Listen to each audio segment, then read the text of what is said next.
আমাদের বগুড়া থেকে শিল্পী কনক চাপা, উনি নাকি নমিনেশন উঠাইছে। ওনার আবার একটু শখ জাগছে, মমতাজের মতো উনি সংসদে যাইয়া গান গাইতে চায়। কিন্তু উনি যেই নমিনেশন পেপার উঠাইছে, আমাদের বগুড়ার যত মহিলা নেত্রী আছে একেবারে মাঠের মধ্যে নামিয়ে মাজা বাঁধে আন্দোলন করা শুরু করেছে। পুরো বাংলাদেশ ভাইরাল, মিডিয়া তোলপাড়। আমরা 17 বছর কষ্ট করলাম, আজকে কোথায় থেকে সুযোগ সন্ধানী ও এসে এমপি হবে, এটা মানা যাবে? আমরা শুধু একটি কথাই বলতে চাই, গত 17 বছরে স্বৈরাচার হাসিনা মমতাজকে সংসদে ঢুকাইয়া গান শোনাইয়া সংসদকে কলঙ্কিত করেছিল। ওই একই রকম ভাবে সংসদের ভেতরে আর কোন গানের আড্ডা আমরা দেখতে চাই? যেই সংসদের বিরোধী দলের অধিকাংশ এমপিদের মাথার ভেতরে টুপি, মুখের মধ্যে দাড়ি, সুবহানাল্লাহ বলবেন না? মাননীয় স্পিকার নামাজের সময় হওয়ার আগে বলে, সব বিল পরে আগে নামাজে চলো, সুবহানাল্লাহ বলেন। প্রথম দিনে তিনি নাহমাদুহু খুতবা দিয়ে তিনি সংসদ শুরু করলেন। সুতরাং ওই সংসদে আবার নতুন করে কোনো গায়ক গায়িকা, নায়ক নায়িকা ঢুকে সংসদকে যেন অপবিত্র বিতর্কিত না করে, এটাই আমরা জাতির কাছে, সরকারের কাছে আশা করি। তার কারণ গত 16 বছরে বাংলাদেশের কেউ সংসদ দেখতো না, কিন্তু বর্তমানে এমন একটা সংসদ হয়েছে, তামাম বাংলাদেশের মানুষের চোখ এখন ওই সংসদের দিকে।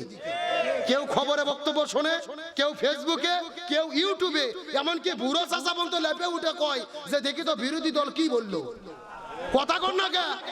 তাহলে পুরো দেশের মানুষ আজকে সংসদ দেখতেছে। আমির হামজা কি বক্তব্য দেয় জনগণ শোনে, ডক্টর শফিকুল ইসলাম মাসুদ ভাই কি বলে, হাসনাত আব্দুল্লাহ কি বলে, সরকারি দল বিরোধী দল কি বলে, সবাই সংসদে তাকিয়ে থাকে। সুতরাং পুরো জাতিকে গান শোনাইয়া আবার কলঙ্কজনক অধ্যায় যেন তৈরি না হয়। কথা ক্লিয়ার না ভেজাল আছে? সংসদে প্রতি মিনিটে 2 লক্ষ টাকা খরচ হয়। আপনারা জানেন কয় লাখ? প্রতি মিনিট বক্তব্য দিতে গেলে 2 লক্ষ টাকা লাগে। আচ্ছা বলেন তো, এই টাকা কি এমপিদের টাকা না আমাদের টাকা? আপনার আমার পকেটের টাকা দিয়ে সংসদ চলে। ওই সংসদে জাতির কল্যাণে কথা হোক, দেশের কল্যাণে কথা হোক, আজে বাজে গান বাজনা আর বিতর্কের প্রয়োজন নাই। দেশের জন্য কাজ করেন, কারণ আমাদের টাকায় ওই সংসদ চলে। তাহলে চিৎকার করে বলেন, বেপরদা নারীরা কোথায় যাবে? আরো জোরে বলেন, চিৎকার করে বলেন তো, বেপরদা নারী যারা। এ মুসলমান ভাইরা গভীর মনোযোগ লক্ষ্য করুন। নবীজি জিবরাইলকে জিজ্ঞেস করে বলেন, হে ভাই জিবরাইল, 2 নম্বর কারা জান্নাতের মধ্যে যাবে তোমার কাছে জানতে চাই, বলো তো দেখি। জিবরাইল ডাক দিয়ে বলে, ইয়া রাসূলুল্লাহ, 2 নম্বর হলো ওই প্রকার মহিলাগুলো যেই মহিলাগুলো স্বামীর কথা শোনে না, স্বামীর কথা মতো জীবন পরিচালনা করে না, স্বামীর আনুগত্য করে না, এই সমস্ত মহিলাগুলো জান্নাতের মধ্যে যাবে। তার মানে বোঝা গেল, স্বামীর অবাধ্য স্ত্রী যারা জাহান্নামে যাবে। বেপরদা নারী যারা, স্বামীর অবাধ্য স্ত্রী যারা। এই জন্য আমার নবী বুখারী শরীফের হাদিসের মধ্যে বলেন, মহিলাদের জন্য 4টা আমল করতে হবে। এই 4টা আমল করলে আল্লাহ 8টা জান্নাতের দরজা খুলে দেবে। 1 নম্বর হলো নামাজ, 2 নম্বর হলো রোজা, 3 নম্বর স্বামীর খেদমত, 4 নম্বর পর্দা। 1 নম্বর নামাজ, 2 নম্বর রোজা, 3 নম্বর স্বামীর খেদমত, 4 নম্বর পর্দা। এই 4টা আমল যদি কোনো মহিলা করতে পারে, আল্লাহ তাদের জন্য 8টা জান্নাতের দরজা খুলে দেবে রে। যেই দরজা পছন্দ ওই দরজা দিয়ে তারা আল্লাহর জান্নাতে চলে যাবে। আল্লাহ মহিলাদেরকে 4টা আমল করার তৌফিক দিক বলে আমিন। এখন আসেন মূল আলোচনায় ফিরে। সাহাবী হানজালার কি গোসল বাকি? মিনিট 5 সময় কি দিবেন? চলবে চলবে, সত্য সত্য কারা কারা চলবে হাত তোলেন তো। তাকবীর নাই, আগের মতো সাউন্ড নাই, হাত নামান। আচ্ছা, আপনাদের এইদিকে কি ফুটবল খেলা হয়? বিয়ে খেলা হয় না? এক পাশে যারা বিয়ে করছে তারা, আর এক পাশে যারা বিয়ে করলে তারা, এমন খেলা হয় না? এখন একটা তাকবীর দেবেন, প্রথমে তাকবীর দেবে যারা বিয়ে করেনি তারা, তারপরে তাকবীর দেবে যারা বিয়ে করেছে তারা। দেখি কাদের সাউন্ড বেশি দেখার দরকার আছে না নাই? প্রথমে হাত উঠানো অবিবাহিত কারা কারা দেখি। কারা কারা বিয়ে করলে ছেলে পেলে হাত উঠাও দেখি, হাত উঠাও। লিল্লাহি তাকবীর, মারহাবা, হাত নামাও। এখন যারা যারা বিয়ে করেছেন, বাবাজিরা, মুরব্বীরা, যারা যারা বিয়ে করেছেন হাত তোলেন। লিল্লাহি তাকবীর, মারহাবা। সাউন্ড কোনটা বেশি? মুরব্বি আপনারা বিয়ে করছেন এই জন্য বলতেছেন নাকি? আসলে বিয়েলাদের সাউন্ড বেশি হওয়ার কারণ হলো বিয়েলাদের সংখ্যা বেশি। এখন বিয়ে বা বিয়ে সবাই মিলে 60 যদি একটা তাকবীর দেই সাউন্ড কম হবে না বেশি হবে? সবাই মিলে এমন একটা তাকবীর দেব আশেপাশে কোনো সার পোকা তেলা পোকা উই পোকা ইসলাম বিদ্বেষী শক্তি যদি থাকে ওদের অন্তরে যেন কাঁপুনি সৃষ্টি হয়। রাজি আছেন?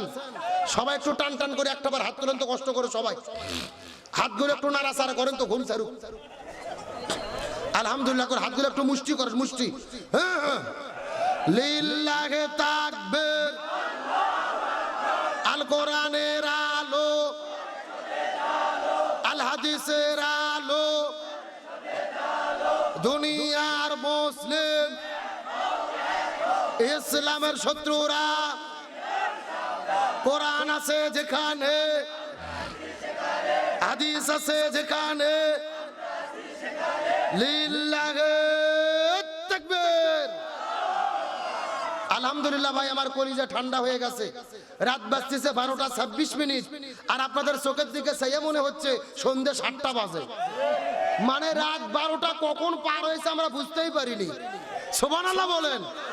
আমার মন বলতেছে আজকের মাহফিল আল্লাহর দরবারে কবুল হয়ে গেছে, আমিন বলেন। আমরা মোনাজাত না করে কি কেউ যাব? শেষ পর্যন্ত আছি তো।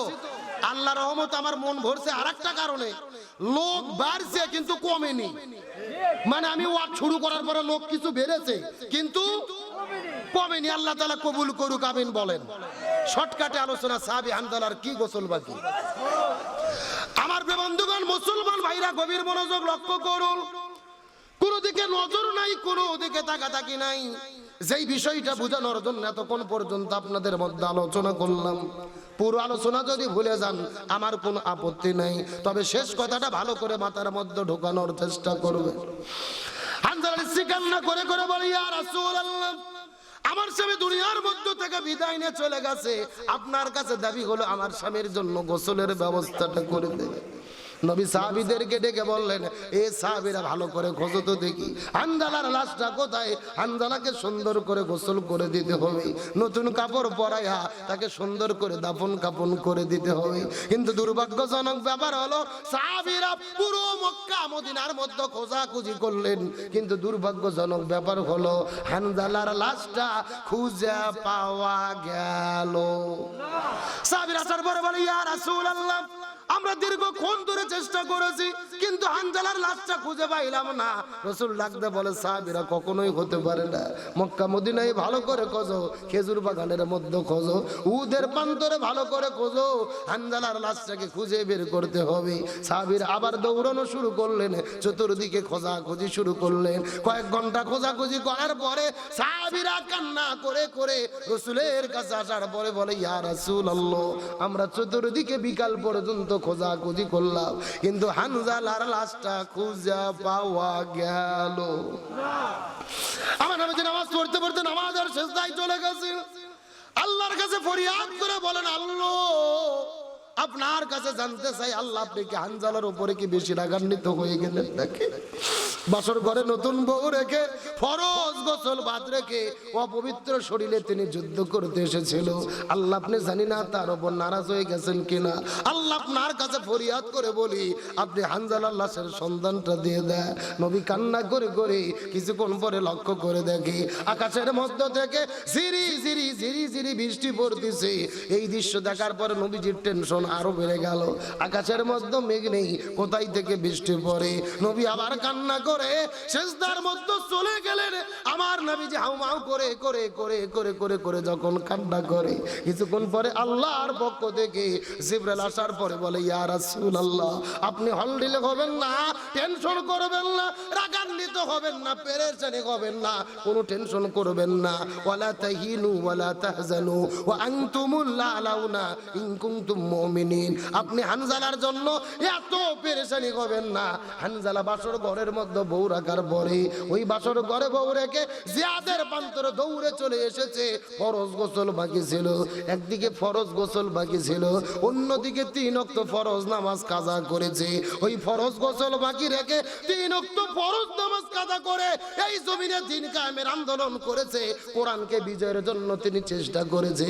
আর ইসলামী আন্দোলন করতে গিয়ে এই জমিনে কোরআন বিজয়ের কাজ করতে গিয়ে শাহাদাত বরণ করে দুনিয়া থেকে বিদায় নিয়ে চলে গেছে।